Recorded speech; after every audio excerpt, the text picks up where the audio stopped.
ಇತ್ತೀಚೆಗೆ ವಿಜಯಪುರ ಜಿಲ್ಲೆಯಲ್ಲಿ ಕಳ್ಳರ ಹಾವಳಿ ಹೆಚ್ಚಾಗಿದ್ದು ಜನರು ಭಯಭೀತರಾಗಿದ್ದಾರೆ.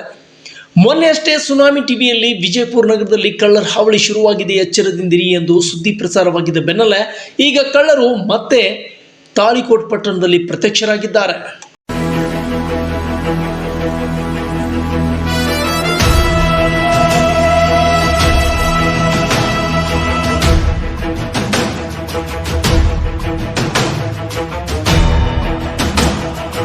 ತಾಳಿಕೋಟೆ ಪಟ್ಟಣದ ಗಣೇಶ್ ನಗರದಲ್ಲಿ ಕಳ್ಳರು ಮನೆಯೊಂದರ ಬೀಗ ಒಡೆದು ಕಳ್ಳತನಕ್ಕೆ ಯತ್ನಿಸಿದ್ದಾರೆ ಎಂದು ಅಲ್ಲಿಯ ಪ್ರತ್ಯಕ್ಷದರ್ಶಿಯೊಬ್ಬರು ಪೊಲೀಸರಿಗೆ ಮಾಹಿತಿ ನೀಡಿದ್ದಾರೆ. ಇನ್ನು ಕಳ್ಳರು ಅವರ ಹಲ್ಲೆಗೆ ಯತ್ನಿಸಿದ್ದಾರೆ ಎನ್ನಲಾಗಿದೆ. ಬಳಿಕ ಪೊಲೀಸರು ಬರುವ ಮುನ್ನವೇ ಅಲ್ಲಿಂದ ಕಳ್ಳರು ಪರಾರಿಯಾಗಿದ್ದಾರೆ. 1:50 ಆಗಿರಬಹುದು ಬಹುಶಃ. ನಾನು ಕೆಳಗಡೆ ಯಾಕೋ ಸೌಂಡ್ ಅಲ್ಲಾಗಿತ್ತು, ನಾಯಿ ಬೊಗಳ್ತಾ ಇದ್ದು. ಅಷ್ಟರಲ್ಲಿ ಯಾಕೋ ನಾಯಿ ಜಾಸ್ತಿ ಜೋರಾಗಿ ಬೊಗಳ್ತಾವಲ್ಲ ಅಂತ ಬಂದು ನೋಡಲಿಕ್ಕಾಗಿ 5ರಿಂದ 6 ಜನ ಕಳ್ಳರ ಗ್ಯಾಂಗ್ ಬಂದು ಡೋರ್ ಹೊಡಿ ಸೌಂಡ್ ಕೇಳ್ತು. ಅಷ್ಟರಲ್ಲಿ ನಾನು ಚೀರಾಡಿ ಕೂಗಾಡಿದಾಗ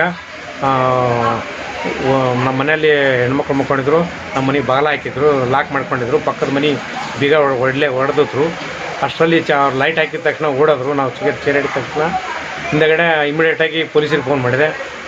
ಫೋನ್ ಮಾಡಿದಾಗ ಅವರು ಇಮಿಡಿಯೇಟಾಗಿ 2 ಗಾಡಿ ಬಂದರು. ತಕ್ಷಣ ಬರೋಷ್ಟರಲ್ಲಿ ಅವರು ಪರಾರಾಗಿ ಹೋಗಿದ್ದರು. ಇದು ತಾಳಿಕೋಟಿಗೆ ಇದೊಂದು ಅತ್ಯಂತ ಕರಾಳ ದಿನ ಆಗಿತ್ತು ಅವತ್ತು.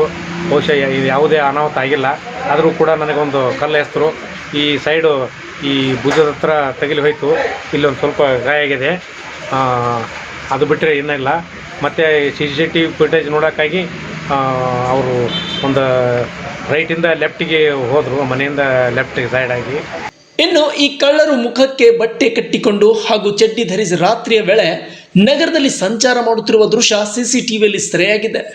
ಈ ಕಳ್ಳರ ಹಾವಳಿಯಿಂದ ತಾಳಿಕೋಟೆ ಪಟ್ಟಣದ ಜನರು ಭಯಗೊಂಡಿದ್ದಾರೆ. ಕೂಡಲೇ ಪೊಲೀಸರು ಕಾರ್ಯಪ್ರವೃತ್ತರಾಗಿ ಹೆಚ್ಚಿನ ಕಾರ್ಯಾಚರಣೆ ನಡೆಸಿ ಕಳ್ಳರನ್ನು ಹಿಡಿದು ಕಳ್ಳತನಕ್ಕೆ ಬ್ರೇಕ್ ಹಾಕಬೇಕಿದೆ ಎಂದು ಸಾರ್ವಜನಿಕರು ಆಗ್ರಹಿಸಿದ್ದಾರೆ. Suraj Risaldar, news desk, tsunami TV, Moti Bihar.